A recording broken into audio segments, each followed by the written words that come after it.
Hello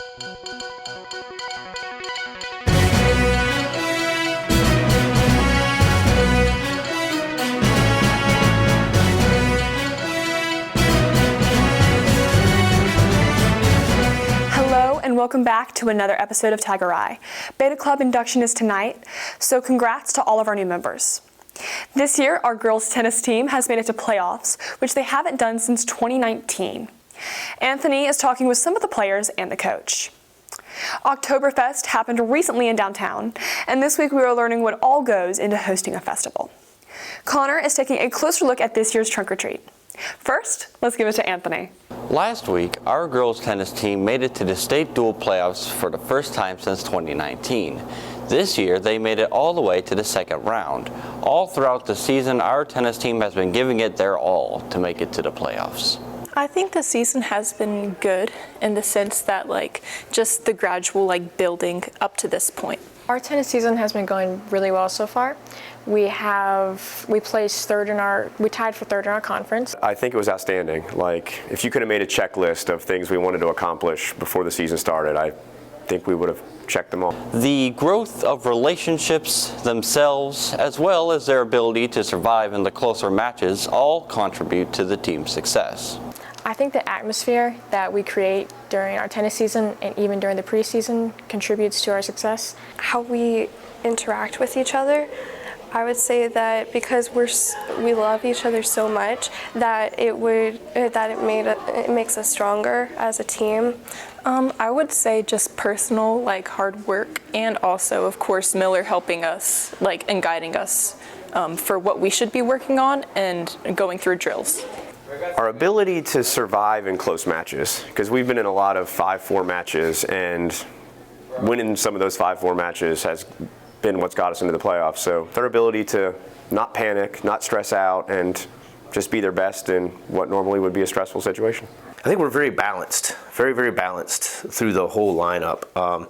There's drop-offs, a little bit of drop-offs as you go from 1 to 2, 2 to 3, 3 to 4, 4 to 5, 5 to 6, but we're very solid, especially at our 4, 5, and 6s. Some tennis players state that mentality and one's state of mind while playing the game is just as important as how well you play. In singles tennis, you're at war with yourself and mentally. And I think that's the hardest part, especially for me, is not necessarily my opponent and what they're doing, but just believing in myself that I can do that. When you're playing singles, it's you versus them. It's you versus your own game versus their game. Although you can go out there and use your skill and do your best, if you aren't focused or you're overthinking or you're worrying about how you lost the point before, it's just gonna make it harder for you to move on. It depends on the day. Sometimes it's pretty exhausting, but over time, you start to realize that it's not that bad. Although tennis is an individual sport, players get to have a teammate besides them in doubles to lessen the tension that comes in singles. I do enjoy doubles more because I do have someone that is also there with me, and I think that makes it a lot more fun. I love doubles more because I have my sister with me, and I love playing with her, and we're also there for each other. Something very important when attending tennis games is etiquette.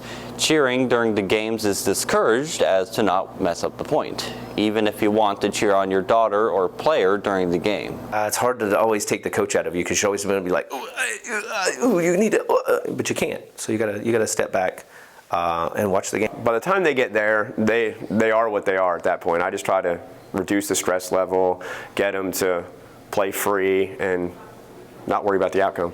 Congratulations to our girls tennis team for making the state dual playoffs. We hope next tennis season will bring you even further. Thanks, Anthony. Now it's time to take a trip downtown to get a closer look at this year's Oktoberfest. Only a little over a year ago, downtown Hickory was filled with tons of vendors, bands, and people. Oktoberfest is the largest folk festival in the world. It was first celebrated in Munich in 1810. Over 6 million visitors from all over the world take part in Oktoberfest every year. Here in downtown Hickory, 80,000 people came to appreciate this German festival with all it has to offer. So it's a lot more fun stuff to do here compared to everywhere else we've gone to. It gives other businesses opportunities to come and show what they have. And every year I come here, I find like new stores I like to go to. With 35 additional vendors this year compared to the last, both buyers and sellers were impressed with the amount of foot traffic compared to the previous hostings of the festival. It really surprised us because we went really far, and then actually it was right back at home that seemed like it had the best turnouts. I've been enjoying Oktoberfest for about 15 years, so I think it has grown very much. This year has probably been the best so far.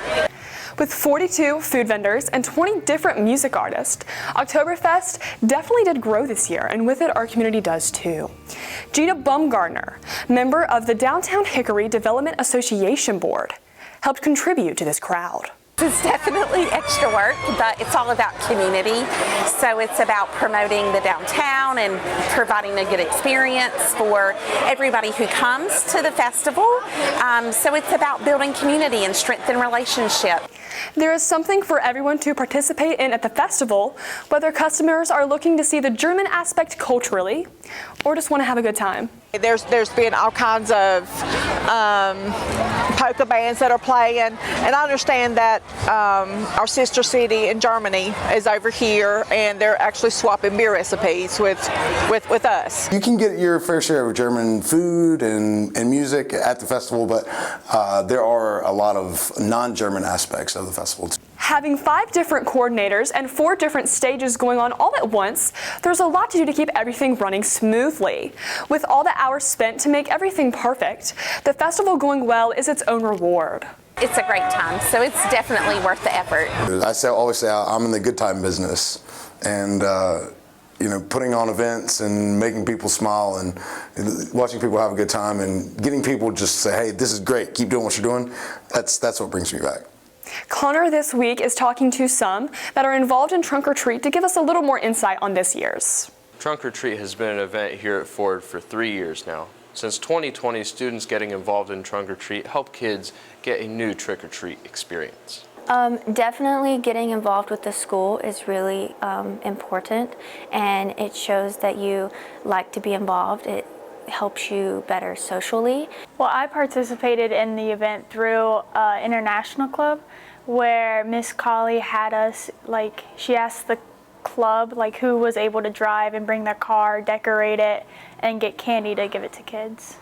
FFA also runs and organizes Trunk or Treat with International Club and JROTC. Posting posters on around the school area and stuff like that, and talking about it more about Trunk or Treat to get more people involved in doing the Trunk or Treat, because a lot of people did sign up last year for it. There was a lot of people who did it last year. I definitely do it because my friends are doing it. I don't know if I'd do it without them there, because it just makes the experience way more fun. The way that the cars are set up and where we have the activities is perfect. Trunk or Treat takes place in the front parking lot of Ford from 4:30 to 6:30 on the Friday before Halloween. I feel like there's not really a theme for it. It's just a bunch of people just getting together or just using their own ideas and stuff like that, their creativity, and just putting it together and just making their own little theme.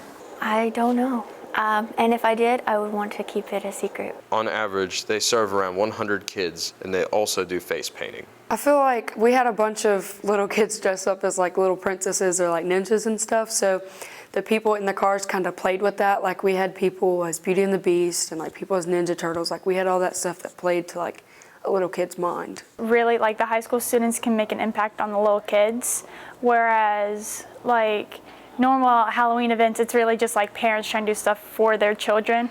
I love seeing little kids' faces. I love watching them smile, and then some are scared when they come up to you, but when they really love your costume or love your trunk, you get to see their face and how happy they are to get candy. Looks like a lot of fun. Hi, I'm Ethan Wyatt. Hey Tigers, did you know October is Disability Awareness Month? So, Adam, do you know a famous person with a disability? Yes, Ozzy Osbourne has speech impediment. How about you? Yes, Tom Cruise has dyslexia. Yes. How about you? Justin Timberlake has ADHD. That's it for Tiger Eye News. Thank you for watching. Well, that's all for this week, and we'll see you the next.